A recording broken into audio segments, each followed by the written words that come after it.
Y'all know something I be thinking about that more men need to have the conversation on? Parenting versus co-parenting, because you of course had kids, you become a parent for the first time. Yeah. But what you really don't know what things are gonna be like is if you have to co-parent. Now both of y'all co-parent, one, early experience, one later experience. What would y'all say to men who are considering it before it done gone to where that's the situation now? One of the things I would say is it's called co-parenting for a reason. And anytime there's a co in front of anything, you're getting a lesser version of what follows. Correct. Right? So if you're a co-champion, Yeah. that means you sharing that with someone else. You don't get to be as impactful. You don't get to say, these are my choices. You got to share that at all times. And when you're in a home, it's a different kind of share. Yeah. Right? Yeah. There's not that kind of button heads is the share that happens in co-parenting. So the first thing I would say is understand that anytime co comes in front of anything, a co-op means you sharing that property, right? You don't have control over that property. So anytime co is in front of anything, you're losing some influence. I think the main thing that when I think about it now and just like experiencing not having my kids, man, the silence is loud. Ooh. Bro, the silence is loud. Cause you used to hearing them every day, huh? You used to hearing them, you used to playing with them, cooking for them, helping them do their homework, and now you got to rely on FaceTime. The key in the door echo. Man. Literally, when you put the key in the door, it echoes through the apartment when you first lose your children in that way. Like you open a door and you hear stuff you've never heard. You've never heard your own steps inside your house. You've never heard it. Because it's not, your ear isn't tuned to it. But when it gets so silent, because all them other voices, all the other pitter-patter, all that chaos that you try to silence when it's going on. Or that may annoy you during that time, right? It's gone. And so now you start hearing the echo from the key in the door. I remember my first apartment, and I was trying to be I wanted my kids to transition well, so I wanted to get the apartment with the nice pool and all this other stuff, and kind of wanted to show off a little bit because I could do better all by myself kind of attitude. Yeah. Man, that apartment sucked. No, it didn't even feel like a home. It didn't feel like nothing. Yeah. It wasn't a place that I invited people to, that I wanted to share space with. Like, it was just a shell of what I'd had before. So co-parenting, and co-parenting, I have a blessed situation as a co-parent. I always say 90% of the time, me and the mother of my children are on the same page. Now that 10%, oh my God, that 10% hell. Touchy, huh? It's hell. Man. It's a lot of, and you know what it is? That 10% is typically things in your past getting thrown in your face. And at one point, it's like, I understand it because I'm in this position now where I don't want to blame anyone else for my failures. Yeah. And I try to look at it from a perspective of what do I still need to work on? Yeah. And I think when you become a co-parent or when that relationship ends and you still have to be a father, it's so revealing some of the things that you still need to work on because now you're doing it by yourself. It's literally, I learned it by watching you. It's that commercial we used to see. I learned it by watching. How are you doing drugs? I learned it by watching you. Right? Everything. Why'd you snap on your sister like that? Yeah. Well, 2 weeks ago, you might have snapped on his mama like that. Exactly. So I learned it by watching you, and that's a tough thing to have to deal with. Do y'all kids say more stuff like that once you get in co-parenting? Like, do they become more open and vocal too? I think... My homeboy been giving out bad addresses all day, so he might... Huh? Antoinette? Yeah. Okay, yeah, she's on her way. Okay. Good. Now. I thought that was the wrong... Yeah. I was like, nah, homeboy, I think you got the wrong house. This is a fad out here. What was your question though? One more time. Yeah, so like, do your kids also become more vocal? Do your kids also become do they become more vocal also once the co-parenting starts? It depends on the environment you've created. One of the I was gonna say the things same thing. that I was adamant about is that my children had the room and the right to share with me this decision that I was putting on them that they were not a part of. Of course, their choice is I want mommy and daddy to be wherever I'm at. Yeah. Right? So I remember being in the car, I had a knock of all of it. And Duke was on one. And he's 5 years old. And he starts telling me everything that I've ever said to him about family. And he's saying it adamantly. He's not holding back. You said family's the most important thing in the world. You said you always gonna do everything you can for the family. And he started hitting me with that. And I remember sitting in the front seat, he's behind me in my ear. And I'm crying because I'm crying for two reasons. I'm crying because I'm proud I've built a relationship that's good enough for him to be able to share these things.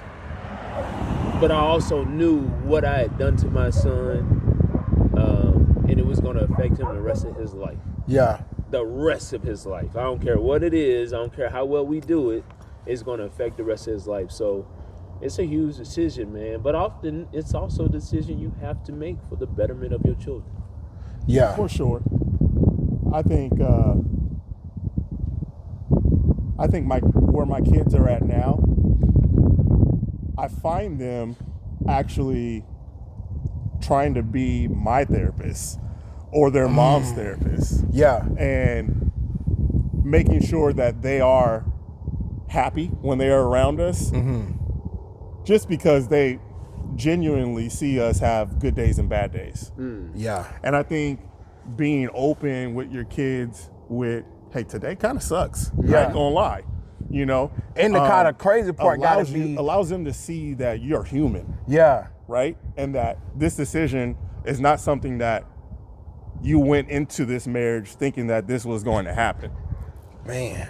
And so I think it's good to show vulnerability to your kids based on the level where they're at. And I also just think it's just good just to, like you said, Rob, like to be able to have that open communication, because my oldest, not gonna hold you, she was pissed. And she was pissed from the standpoint of like, she saw our whole entire relationship, the ups and the downs. And she was just like, what are y'all doing? Yeah. Like, please don't get back together. At this point, please just don't get back together. Because I can't do the back and Can't do forth. the back and forth. Wow. You know what I mean? And that was something that like we literally sat there and like had to hear it. Yeah. And it stings. But the hope is that she sees a healed father in the future and a healed mother in the future. Yeah. And I think that's the goal. That's tough. Yeah, what you say to that, Pop? You got some wisdom on that?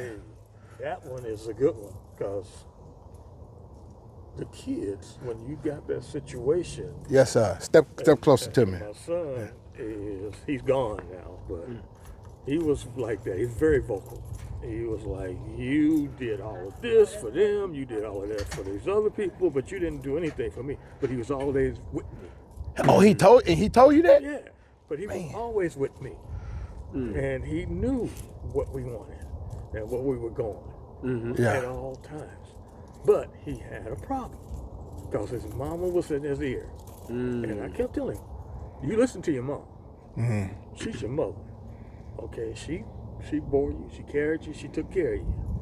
I've been there to help guide you. Okay, I'm trying to get you into a situation where you can do things. I didn't play sports in school. Made sure he played sports. Yeah. You know, I was okay when it came to the grades and stuff, but I wanted him to be better. Okay, but he was very angry all the time. But he'd get around his sisters, and he was docile. Yeah. He was docile. These are my big sisters, and they look after me. You know, it was all good from that point. But he was a man child. Yeah. And God bless rest his soul, he went out there wanting to do everything he could do. And he wanted to be an officer of the law. Never made it, but he kept striving for it. Because that was what he wanted to do. And he was always saying, I want to be a police officer. I tried to tell him when he first got out of high school, what are you going to do? I'm not sure, Dad. What you going to do? Well, think about it. You got an option. Go to college. You can go to work. You can go to the military. And he wasn't home about half an hour. I got a call from his mom. Don't you be telling my son to go to the military. That's what you talking about right there, huh? Oh man. I think me and the mother of my children are getting to a space, and it's been 8 years. And largely, my son is the one who's driving that growth. We have to. When you split, you think you're the template for how we should be doing this parenting thing, right? And it's a lie. Like, you have a specific role, she has a specific role, and if both of those roles ain't getting played well, you're gonna have some negative turnouts. I think we're now getting to a place where we appreciate our individual roles in his development. I need her to make him soft. Gentle, all the things that I probably didn't have as somebody to demonstrate. I lost my dad early, so yeah. I didn't get to see him be gentle dad. He went from big bad Bill to sick with diabetes, right? Yeah. And so I need her to fill those soft gaps in. But now she's finally realizing that, mostly because she sees the world that he has to participate in, she's realizing that all of that stuff that I was talking about, all of that steadfastness, all of that being a lion when you really want to be a lamb, right? All of that is necessary to prepare him for the world that we were headed to, and not the world that we had brought him in. So I'm appreciative of that relationship budding as it is today. For men who going through it, how would y'all say that they could make it better? I think it always starts with us. Yeah. Like I had my uncle, the first time that we actually separated, he brought me into a room and basically said, if this marriage ends, it's your fault.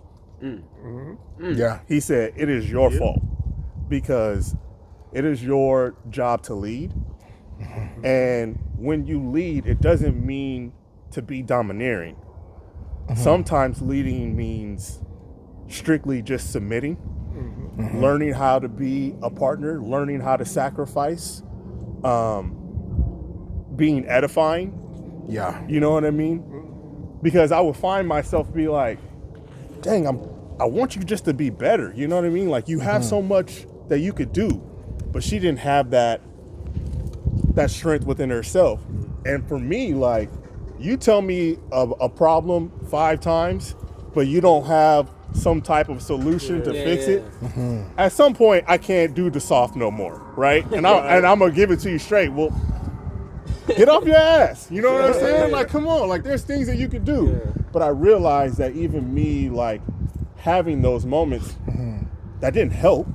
It affected her more. Yeah. You see what I'm saying? Ooh. I would say that there's nothing, especially in the beginning of that transition, there's nothing that's that significant. Nothing is as significant as you think it is. Yeah. Right? Facts. Nothing is as significant as you think it is. And you're going to put a lot of weight on issues that are going to cause negative discourse between the two of y'all. And you're going to look back and be like, he could have missed that one practice. Because me fighting about that one practice lasted 2 months. He could have missed that one practice. And so nothing is as significant or serious as you think it is in the beginning of a breakup or a co-parenting relationship, because you're in it for the long haul. This is not something that's going to be over in 2 years. It's something that you're going to have to keep growing through time and time again. As long as you're here. As long as you're here. Yeah. I will tell you something, though. And it's weird that this is happening now, but our communication and the foundation that we have set for our kids is better now than it was when we were together, which is unfortunate because now I'm seeing qualities in her that I always wanted show up now, and it's just kind of stings a little bit because it's like, Yeah. It's bad that we got to lose a lot in order to become those people. Yeah. Like it's tough. I say that all the time. I wouldn't be this dad had I not lost my family being together all the time. Had I not lost a career that was, to anybody else's eyes, was exceptional. Like, I wouldn't be this person. I wouldn't have been able to realign my priorities in the way I did as a result of loss. But I would tell any brother who is about to make that decision, you ain't made it yet. Yeah. If you can go through another year of therapy, another year of prayer, another year of anything, counsel from your community, I would rather you do that and make sure, because if you ever have any doubt about this decision, Lord, it's gonna tear you apart. I don't wish this on nobody.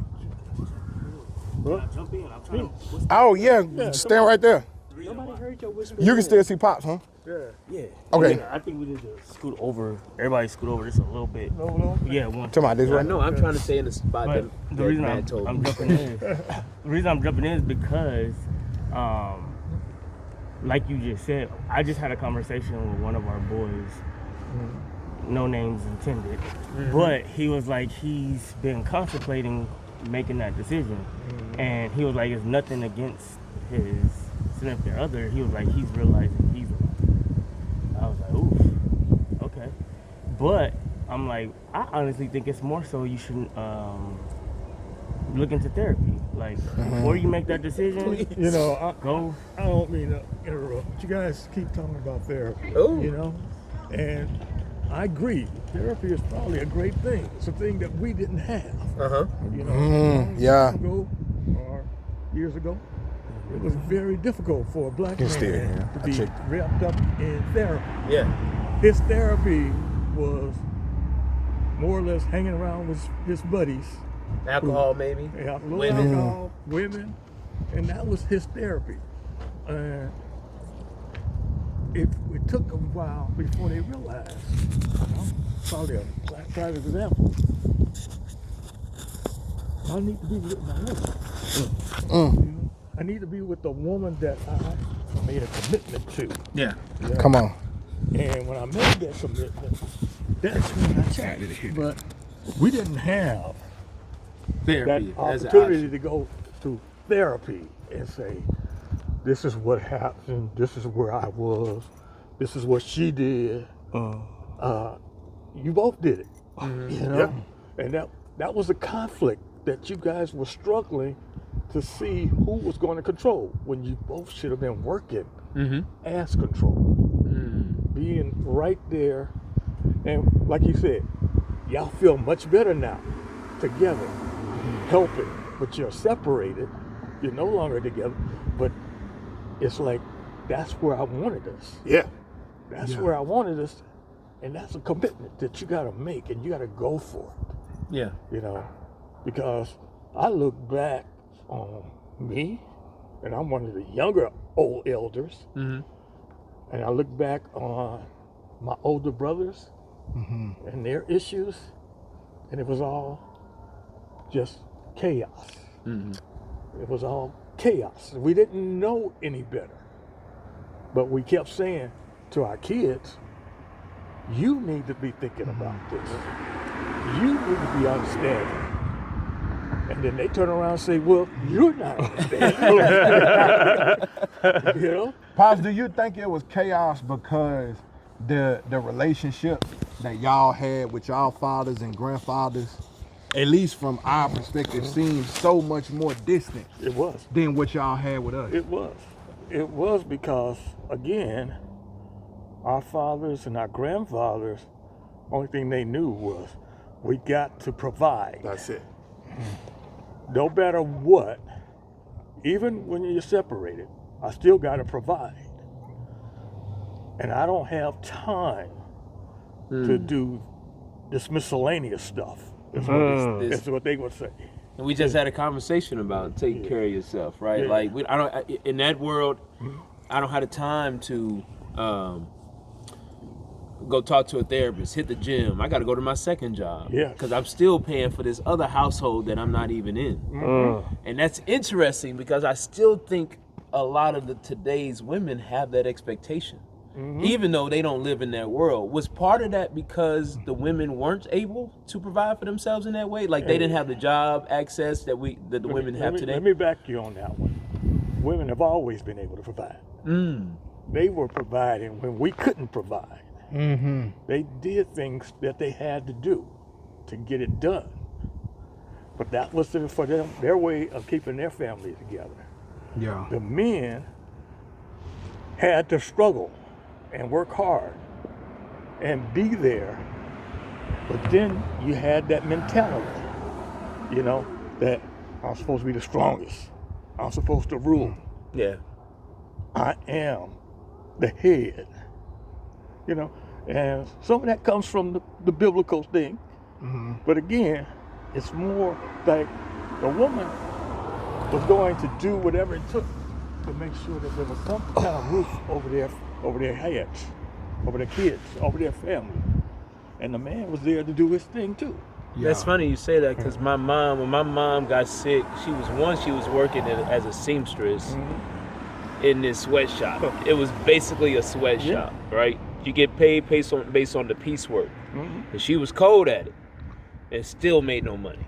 So when my dad got sick, she was still doing that. After that, this is a woman who did not have a high school education. She left that job, or she was still in that job, but she would leave there and go be a manager at a pizza restaurant. 2 birds, 1 stone. Now we ate pizza 6 days a week, but it was 2 birds, 1 stone. She would make some money and get her family fed, right? After that, my dad was going to do dialysis, but she was the kind of woman that would be there Monday, Wednesday, Friday while he went through dialysis. She would sit with him. Well, while she sat there, she learned dialysis work. Wow. And so now she became a dialysis technician Come on, Mama. without a high school degree. So when you talk about how, and that's the kind of woman that I was raised by. So my expectations of women, It's so hard. Yes. because I'm like, this woman ain't got no degree. You told me on date 1 that you got 4, right? And this woman ain't got no degree, raised 4 kids, 2 of them went to college, all of them have matriculated through life well. You know, we ain't all millionaires, but we ain't all dead or in prison either. Right? We ain't out here not taking care of our families. There's a commitment of taking care of your children that she built in that family. So it's We gotta interesting. get out the way. And My I don't granny gotta necessarily leave. know if that's the. It's good to hear what he's saying though, because I do think we have to change our mindset Yeah, we gotta- about who we gotta women move the have car. been to us, Yeah. right, and who they were even back then, because they were always providing. They were washing clothes, they were cleaning houses, they were